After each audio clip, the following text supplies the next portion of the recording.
The Texans play Indianapolis in Week 18. Instead of draft implications this year, there's playoff implications. We're going to talk about that and more on this edition of The Bullpen.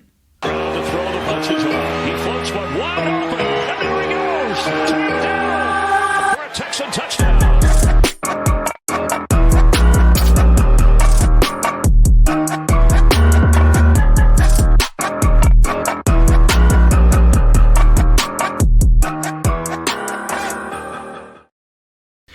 Hello and welcome to The Bullpen. I am James Roy, and with me is Tom Chavarria. Tom, how are you doing today? I'm doing great. I'm really excited for this upcoming playoff type Texan game. And real quick, shout out to my co-host James. Find you a co-host that will get you some cool Texan swag for Christmas. Awesome gift. Had to rock it. Appreciate you, sir. Let's talk Texans football. Let's do it. And Tom also brought me a J.J. Watt bobblehead from the game that he went to. And I'm super stoked about that. I don't have it on me, but I'm excited to put that up in my man cave-ish area that I've got going on in my house. So thank you for that. And Merry Christmas. I don't think we really even touched on Christmas. Merry Christmas and a Happy New Year to all the Texans fans out there. Let's talk Texans football. So this week, it's win or go home. The playoffs start next week, but really the playoffs start this week for the Texans. The Texans play the Indianapolis Colts. There are zero scenarios where they lose and make the playoffs. It's impossible. They can tie and make the playoffs if some things fall the way that you would hope they would. But it's win or go home. So CJ Stroud commented on it in a press conference this week. He was asked if it's affecting how they're preparing and if the magnitude of the game is changing the way the Texans do things. They already had a walkthrough on Tuesday. They don't really usually do that. Do you think that as a young team with a lot of core players being young guys that the pressure could be too much, or do you think that this is like a motivational thing, knowing that like every game from here on out is win or go home? It's really going to be interesting to see how they respond. Obviously, a young team all coming together, young coaching staff, they could treat this as house money and go out there, play free and say, look, nobody had us here. We weren't expected to be any good. Here we are. The sky's the limit from here. Just go out and have fun. That aspect. Or from what I've heard, on Twitter and certain things like that, they could be conducting it as business as usual, really locked in, really focused, really ready to embrace this moment and play a good football game against the Colts. In that press conference you talked about, CJ Stroud made it very clear that this is the same team that faced off against the Colts in week 2. This is night and day, and this is definitely going to be a different outcome this time around. And I'm excited to see it. I'm excited to see it too, and I don't think there's a right way to approach it, right? I think that, I take that back. There is a right way, but I don't think there's a cut and dry right way. Like the Texans aren't like, oh, well, if we look at the blueprint, that we have to approach this business as usual because that's what's going to work. There's the understanding that D'Amico has of the chemistry and this locker room is going to affect it. If he thinks that business as usual is the way to handle this, then that's how he's going to handle it. And if he thinks that like trumping it up, creating that pressure for his team is what's going to motivate them, then he'll do that. And from what I've gotten so far, it seems like it's just like, we're here, on to next week. Indianapolis is the target. That's what we're thinking about. And so I will respect whatever D'Amico decides to do in that regard. Now, getting into this matchup, the Texans are playing the Colts. This was definitely a division rivalry, as is most of the AFC South at this point. Two young quarterbacks that are supposed to be playing each other. And then literally a quarter and a half into the first game, Anthony Richardson goes down, eventually goes out for the entire season. So this week, we're going to see the Colts. The Colts and Texans are two entirely different teams than they were when they faced off the first time. And Gardner Minshew's been leading the Colts. They've performed surprisingly well, and I think that's the same thing for the Texans. Both teams have kind of played above their pay grade, and we're going to see who's ready to play really above their pay grade and make the playoffs. And I think it's a fitting showdown. Do you think that? How different do you think these teams are going into this matchup, and how much do you think that? I guess, how worried are you about playing Gardner Minshew? I wouldn't say I'm terrified, but I'm whatever's just below terrified. Gardner Minshew has just historically played really well against the Texans, whether it was when he was in Jacksonville or now in Indy. The guy's just always played us tough. And I think he was the perfect fit for Shane Steichen to be their backup, to be able to come right in to a system he's totally familiar with and do all the things. And I feel like with Anthony Richardson going down in the first game, he really just had to kind of like wing it. Now he's had all season to kind of prepare and get ready to go for this game. They've played really well. I think they've started to find their footing a little bit. They played a Las Vegas team that was also trying to look for a playoff, a route to the playoffs, and they beat them. It was a tight game, but they went on the road in Las Vegas and got a dub. So I don't want to underestimate them at all. I think they're going to be a handful. I think Jonathan Taylor is going to be a problem. I think the passing game can also be a problem. I mean, the Texans are going to have to play well to win this game. Yeah, and Jonathan Taylor's another piece that wasn't there the first time the Texans played. But the running back that they played in his stead, Zach Moss, is really good. And so that running back room, I think Zach Moss might be out, though. I'm pretty sure he's on a long-term injury right now. But looking at the first matchup, so personally, I think if we look at Gardner Minshew's record against the Texans as a starter, it is 0-3, I believe. I saw that somewhere. They didn't state it that way, but that's what I believe they intended to say. Because Gardner Minshew, if we were counting all the games he's played against Texans, is 1-3 because he did step in for Anthony Richardson and beat the Texans. Now, that being said, if we remember how that game went, Anthony Richardson ran for 2 touchdowns in the first stretch, and then Gardner Minshew came in and game managed. I don't want to say game managed may not be the right term. He came in and kept a steady ship. He saw what the course was and he kept it up. And he didn't make any mistakes. He played very steady football, put another score up there and kind of put the Texans away for all intents and purposes. There was a point where the Texans were back in that game late, but for all intents and purposes, he just came in and took a ship that had already, found its way to clear waters and kind of kept it on course for all. I'm going to use these Navy nautical references because that's just what I know, I guess. But so for me, I don't know if I'm worried about Gardner Minshew. I respect this matchup as a division rivalry. I said it many times on this podcast, and you know where I stand on that. That division rivalries are any given Sunday. So we can talk, in my opinion, about all the skill levels and who we think's better, who we think's worse, and the matchups. But at the end of the day, it's just a division rivalry where the team that one team is going to step up and take it. And I can't tell you for certain who I think that it is at this point. This is definitely a game I think we both marked as like, oh well, we lost the first time, but we'll get this one. And the Colts have shown to be, I think, a far better team than we could have imagined going into this season. And so even with Anthony Richardson going down, because honestly, based on how the schedule shook out, I didn't see the Texans having to contend with anyone outside of the Jaguars for the division. So it is all, frankly, a little bit surprising. So it's just tough to see how this matchup's going to play out. But as far as the worry about Gardner Minshew, I agree with you. It's just a little bit below whatever worried is. Just take it down a notch, and I'm like, okay, I'm just a little bit worried. Now, looking at the Colts' offensive weapons, we mentioned Jonathan Taylor. Are there any other weapons in that offense that you think that the Texans' defense should be focusing on, should be worried about?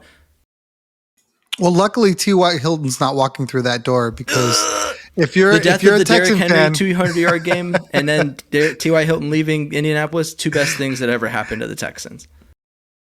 there are two things that you fear as a Texan fan: it's Derrick Henry coming through that door and T.Y. Hilton coming through that door. And both of those guys have lit the Texans up for years. Michael Pittman is the next T.Y. Hilton. He's really, really talented. And then Josh Downs, another wide receiver, I think is also very, very talented. Those are the two guys that I have pinned as problems.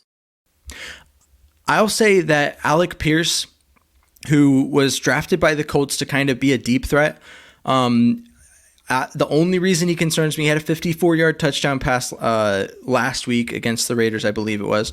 And just looking at how Derek Stingley has had to cover for Jalen Petrie and how this safety group that we thought was one of the stronger and more firm positions on this defense has kind of cycled through players and had trouble occasionally with the big play against certain offenses. I think Alec Pierce is a guy who kind of worries me. But I mean, even looking at Jonathan Taylor, who he brought up, I mean, the Texans' run defense has stepped up and shown so much this season that I don't want to say I'm not worried about him. It's just that it's always, to me, going to be the passing game that is more concerning when we're looking at the Texans' defense, just based off of as good as the Texans have shown in the secondary with what they've had to work with throughout the season. That's definitely, I'd say, the weaker point just relative to what we've seen them allow on the stat sheet. And just watching the game, the run defense has been more crisp, in my opinion. The run defense has been phenomenal. I can't stress how much it's changed from seasons past where the Texans were horrible at stopping the run. Everybody came in, and whether it was by committee or just one big back, where you pencil them in for 100 yards rushing. And now you've seen week in and week out, teams have really struggled. Cleveland, for all the points that they scored, did not run the football well. Obviously, Tennessee didn't run the football well either time. So, I mean, for the last 3 weeks, they've done a really, really impressive job of shutting down running backs that have had success all season long. So, Jonathan Taylor, we know him well. He's dynamic. He can catch it out of the backfield. He doesn't have to be just a pure runner. So, it's definitely a concern. But in the same token, the linebackers have been so good. The front has been so good about really, really not getting exposed for big chunk plays.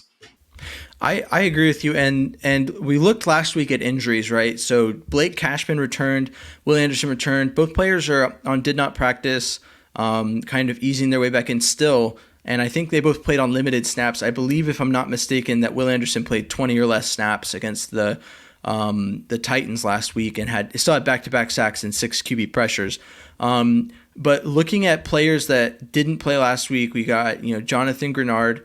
I mean, how important do you think it is to get this team back healthy, or how impactful do you think it will be? Or do you? I mean, obviously, getting those players back would be helpful, but I mean, how important is it against a player like a Gardner Minshew, who is not guaranteed a great performance? He's not one of the truly great quarterbacks in the league, but he's shown to be able to play, at a level when he's allowed to. I think you saw in the Cleveland game the lack of a pass rush when Grenard went down, and then Will Anderson already being out, how easy it was for a quarterback to sit back there and kind of pick this defense apart for the Texans. So the availability of Will Anderson and Jonathan Grenard, I think, is probably the most important thing for this entire team. Obviously, there's injuries on the offensive side of the ball as well, which could really impact their ability to move the ball. But more importantly than that, I think, is being able to generate a pass rush to get Indy behind the sticks, to keep that offense from scoring points, because their defense is very good. And I think with that zone look that they want to feature, they really want you to take all the time to get down the field and make it really hard for you to score touchdowns.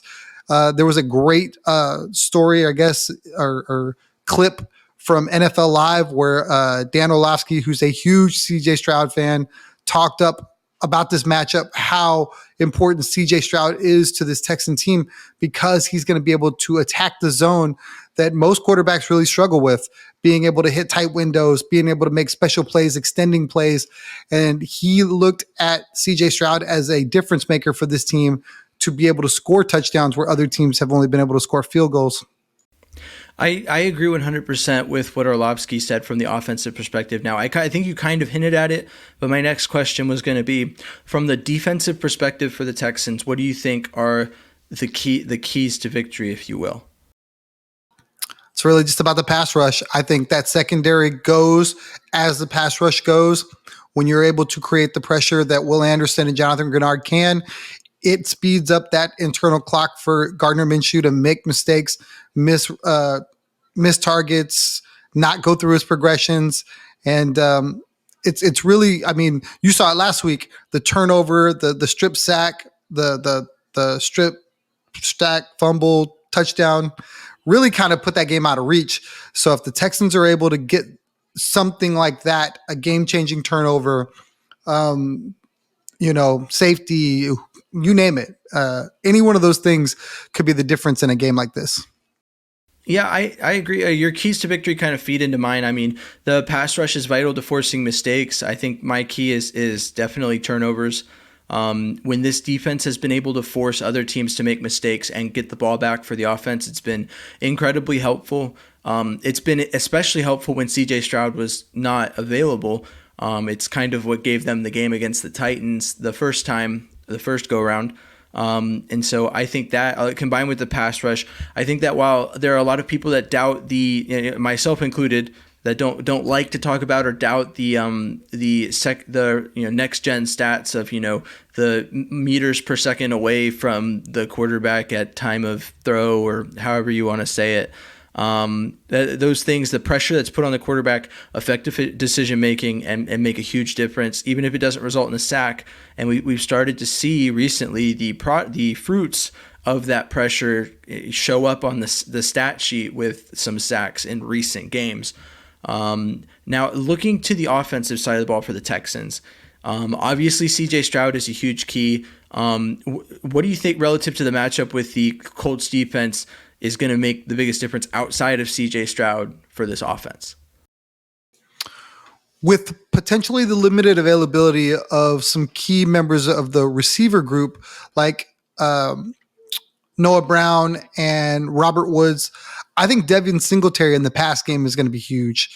Obviously, if he can run the ball, if they can run the ball effectively, that's going to be critical as well. But to be able to use him in the screen game, to have little checkdowns to him, or Dalton Schultz, I think that's going to be something, especially attacking that zone, that's going to be available. And if they can exploit it, a chance to really make something out of the defensive front that they're seeing.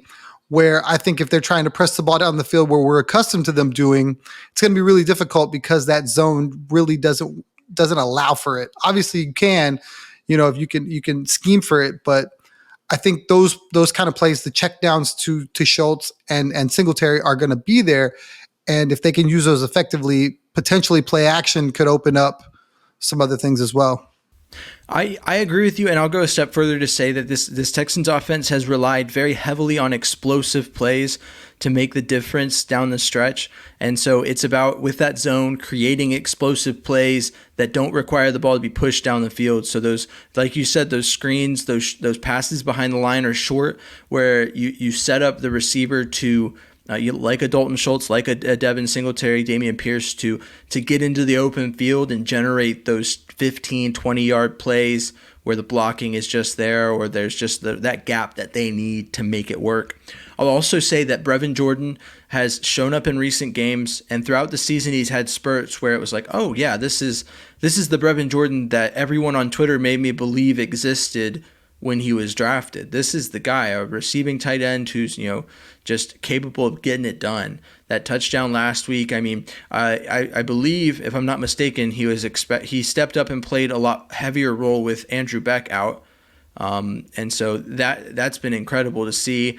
And it's also nice to see him step up just from the perspective of wanting the tight end 1 and 2 position to be solidified for next year with the re-signing, if they do, the re-signing of Dalton Schultz and keeping Brevin Jordan in the building and having that 1-2 punch that is so vital from the tight end position. Now, looking to CJ Stroud's plight, you brought it up, the zone scheme. A lot of times Slowick relies on these 2 receiver routes. With Tank Dell out for the season, Nico Collins has had his step up, but you brought up a good point. Robert Woods and Noah Brown may or may not play, and we've had just so many. I feel like we've had this conversation before, but it comes down to this: John Mechie and Xavier Hutchinson are the next men up in that situation. If there was ever the right time for one of those guys to finally have like that game that we've wanted from them, that we've needed from them, Xavier Hutchinson being Brock Purdy's wide receiver 1 at Iowa State, having had a couple 1,000-yard seasons at the collegiate level, and having shown wide receiver 1 ability at that level, and just having not shown it at the next level, just except for in little spurts. John Mechie, who seems like is still coming back from all that has surrounded his early parts of his career. I mean, I hate to ask it again, but like, who of those two do you think is the one to finally step up, if either of them? I feel like if I have to choose one of them, it's got to be Xavier Hutchinson for me. While I do like what I think John Mechie could be further on down the line, I just don't know that the Texans feel he's ready for that sort of workload. You just don't see him get enough reps. You just don't see him get enough snaps. Where Hutchinson, they've like tried to give him that Deebo Samuel look. He's run the jet sweep a little bit. They've had him in a couple different pass plays. I really feel like Hutchinson could be that guy. It's just they've had other guys that were more seasoned, more veteran, and they're trying to bring him on a little slow. And I like his prospects going forward. I just don't know if this season, Hutchinson is going to be asked to do that much. We'll see. I mean, if both of those guys are out, those guys aren't going to have a choice. They are the next men up for sure. I hope that maybe it's just one of them that's asked to step into a larger role, and we get Noah Brown or we get Robert Woods. And that way, at least CJ's got some rapport with some of those guys, because I don't feel they have the connection that, any of the other receivers do like they should. You know what I mean? It's definitely not Nico. It's definitely not Tank. It's definitely not Noah Brown-esque with the younger guys. I have to agree with you, and to be clear, I think that, but I love John Mechie. I'm not ready to give up on him just because he hasn't shown up this season in the way that Texans fans probably wanted him to. I definitely think that there's a little more grace with Xavier Hutchinson due to the fact that this is his rookie season, and I definitely see a higher ceiling on Xavier Hutchinson at the moment. But that's not to say that, Mechie has played high-level great football. He has been that guy in so many ways prior to now, and I can't count him out for a lot of reasons, not the least of which being the fact that he literally fought cancer last year and beat it and came back and has been fighting a leg injury. Like, there's just so many reasons to believe that there's a little bit more grace to be given there. He's a rookie on a rookie contract, so like it's not like I'm ready to jettison him from the team because he hasn't exactly shown up in the way that you would hope a second round pick wide receiver would be. By the way, really funny to hear that the commentators call John Mechie a first round pick during the Texans game. In case you missed that. Imagine if the Texans spent a first round pick on him. There's some people that would be incredibly insensitive to his entire plight just because of his draft position. But thank God he's a second round pick. So I agree with you. I think that Xavier Hutchinson's the guy to step up. He's shown a little more this season, and I think that his gadget, kind of Swiss Army knife use in the offense gives him a little more opportunity to show up, whether it's in the run game or in the pass game. And personally, I just really like to see him show up. I really liked that pick in the 6th round. I think he's a steal if he lives up to his potential. So him and Henry To'oTo'o have been two guys that I was like, if they can live up to the potential they have, those are guys that should have gone way earlier in the draft. That definitely To'oTo'o to some extent has shown at least flashes of the potential the Texans believe he has throughout this season due to having the opportunity to step up. But Hutchinson has yet to quite show that when he has been given those opportunities. But at this point, do you have any more comments to make on the matchup on the field between the Texans and the Colts before we kind of get into our prediction mode? I'll be very interested to see like the chess game between the two head coaches. Obviously, Indy looked so much better than the Texans week 2. I would like to see D'Amico kind of like fire back a little bit. You know what I mean? I'd like to see Indy try to figure out what Houston's doing and struggle with it that way. I think it's going to be a great game. Saturday can't get here soon enough, and I hope the Texans come out on top. I agree with you, and to speak to the coaching matchup, as much as I love D'Amico, and I believe he is definitely deserving of consideration for Coach of the Year, Shane Steichen is one of those coaches due to what he's done with the Colts. I think him, Kevin Stefanski, and Dan Campbell make it really hard to make D'Amico the consensus candidate for that award. So this is a big moment in that discussion. Not that any of that matters. You and me both know that what matters here is getting the win and getting into the playoffs. But as far as that discussion goes, I think it would go a long way to see D'Amico outcoach Steichen here in this matchup and take away that first-year playoff berth and give it to the Texans. So I'm excited to see that. Now, onward and upward into our prediction mode. I remember not too long ago after the Texans played the Bengals, you and I both said it's going to be really hard to not pick the Texans to win going through the rest of the schedule because of how easy it appeared to be. And I think in some ways we both really heavily disregarded the Jets defense, the Browns defense when we said that. But, those are both games we felt like they could be in based off of what we knew at the time. There was some injuries that happened that definitely didn't help us out along the way. But going into this matchup, I'm interested to see how this is going to be my barometer for how concerned you are with, or how much you respect the Colts as a team going into this Week 18 matchup. So I'm interested to see, Tom, who do you think is going to win? What's your score prediction? Well, I haven't gone against the Texans, and I'm not going to start now. So definitely picking the Texans to win this game. I feel like on paper, it's for me. I love the young talent versus the game managing grizzled vet. I love what CJ Stroud can do. I think he's the best player in this game, and that's why I'm picking the Texans. I do think it'll be incredibly close. I feel like it's a 27-24 game. I feel like Gardner's going to have a chance to tie this game, and the defense is going to make a play. I'm not going to steal your storybook ending, but that's just how I see this thing playing out. I feel like both teams are going to be able to score points. I hope I'm wrong. I hope the Texans defense absolutely dominates and it's one-sided and we're, coasting to victory. We just haven't had that all season, so why are we going to get it now? Everything's been nail-biter when it needed to be nail-biter, minus the Titans game, minus the Browns game. So I definitely feel this is going to be a nail-biter. And if you take blood pressure medicine, go ahead and get it in early. Double down on it this week. Whatever you need to do. Double down on it. Whatever your dose is, tell the doctor to triple it. Jeez. Because this is going to be tense. Oh, yeah. No, I agree with you 100% that this is going to be a close matchup. And as much as I'd love to see it, and I really love to see the Texans just make us look really dumb, I'd like to save this segment of the podcast and post it on Twitter after the game and be like, look how dumb these two guys looked talking about this matchup after the Texans beat the Colts 42-3. But I'm going to say what I legitimately think right now, which is that I agree with you. You said 27-24. I'm going with 23-20.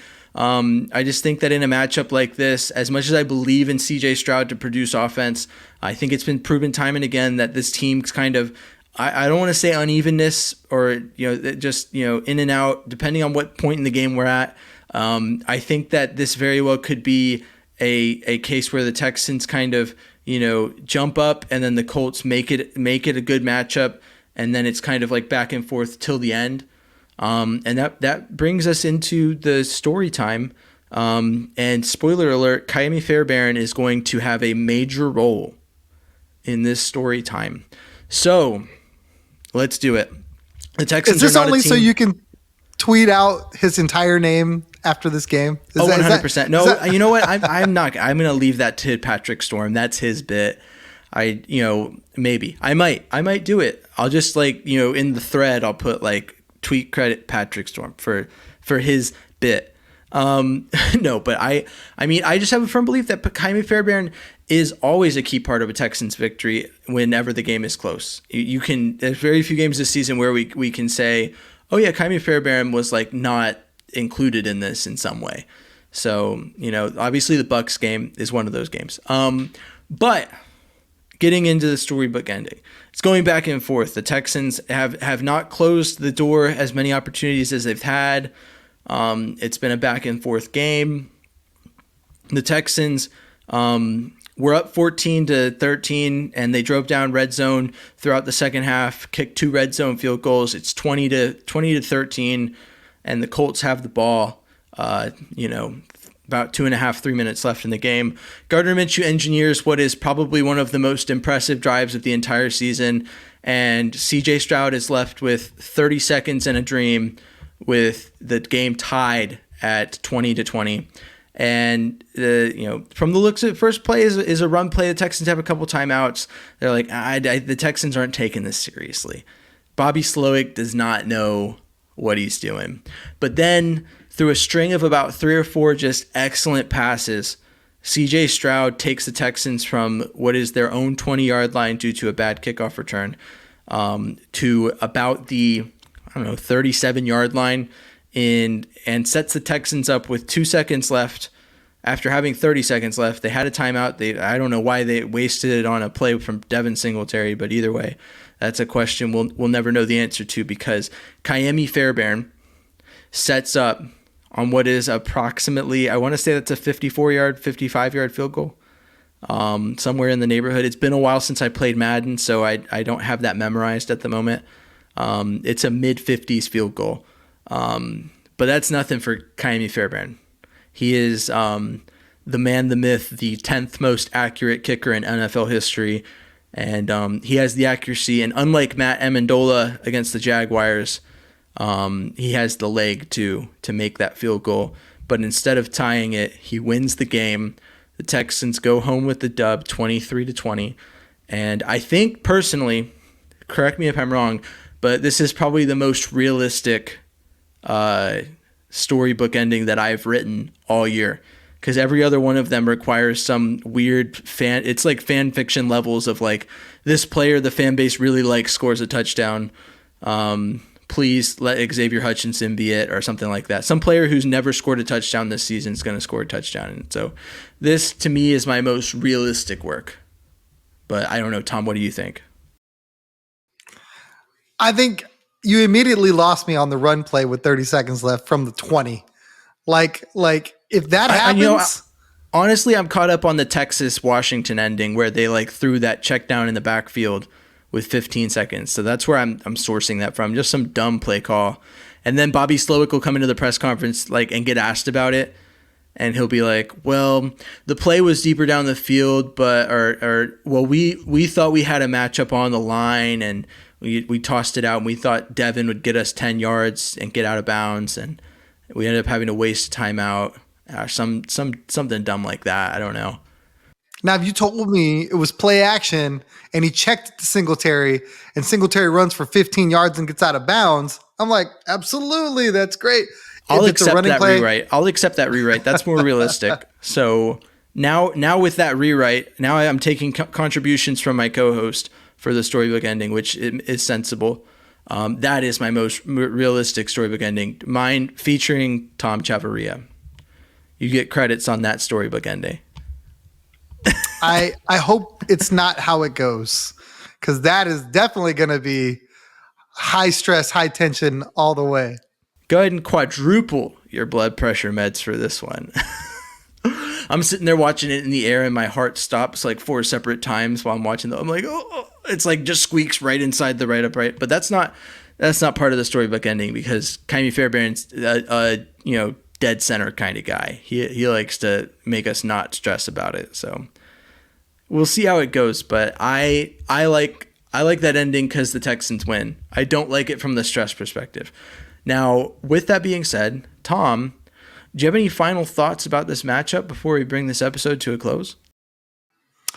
The one thought that I have that just blows my mind has nothing to do with this matchup as much as it does with Colin Cowherd and his show, The Herd, and how he talked about the Texans.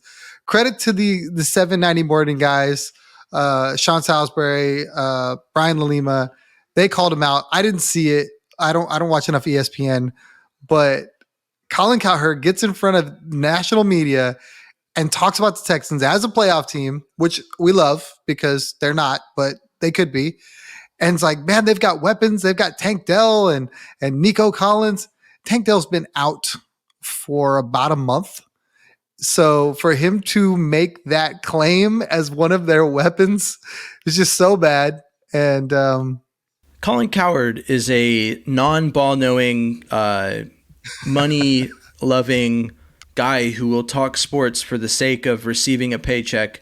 But from what I've noticed from him, He's very wishy-washy. I mean, during the draft, immediately after the Texans drafted Stroud, he was like, the Texans are betting on Stroud and it's not that bad of a bet. And then early in the preseason, he changes his mind to CJ Stroud's a mistake. The Texans should draft Caleb Williams next year, even though they just drafted a quarterback number 2 overall. And just throughout the season, his opinion changes like the weather. It's just whatever he thinks is going to get people to click on his stuff. And I don't have a whole lot of respect for it. But that being said, if he says something positive about the Texans, I will copy and paste it into a video to make the Texans look good. But if he says something bad about them, it's because he's wishy-washy and awful. So, but I know 100% in my heart that he just is not someone who's interested in saying, he doesn't care about his own opinion. He just cares about the money he makes from getting people's attention. So I take what he says with a grain of salt. But on that note, yeah, same. You're like, hey, I agree with that really obnoxious take. It's okay. On that note, thanks for listening. We'll see you on Monday, and we'll either be talking about this matchup, and then we'll talk about the Texans playoff matchup next Friday, or we'll be talking about rolling into the off season. I guess we'll find out then. But either way, it's been an incredible regular season, our first regular season hosting this podcast, and we appreciate any support that we've received. We hope that you continue to support us as we go into round 2, season 2 of this this journey of talking about the Texans. So thanks for tuning in. Thanks for watching. If you would like to find me on social media, I'm James Roy. You can find me at M1 Texans Fan on Twitter, Instagram, TikTok, whatever you use, I'm probably there. And that's also, that handle is how you can find the Bullpen on YouTube if you're not watching it and you're listening. And if you are watching it, you can listen to it on Spotify and Apple Music. Tom is at Third Coast Tom on X, which is what he refers to. You heard me call it Twitter a second ago, but Tom likes to call it X because he's hip, young, and he's just a really down to earth guy. No, Tom calls it Twitter too. But if you want to hear what he has to say on the Texans, which I know you do because you're listening to him say it for the past 30, 40 minutes, then you can find him on X. So thanks for tuning in. Stay classy, Houston. And until next time, Vamos Texans. Thanks for tuning into The Bullpen, a Texans podcast, part of the Fans First Sports Network. Please like, comment, subscribe, and follow along for more Texans talk from The Bullpen. Kick the handoff. Stroud looking.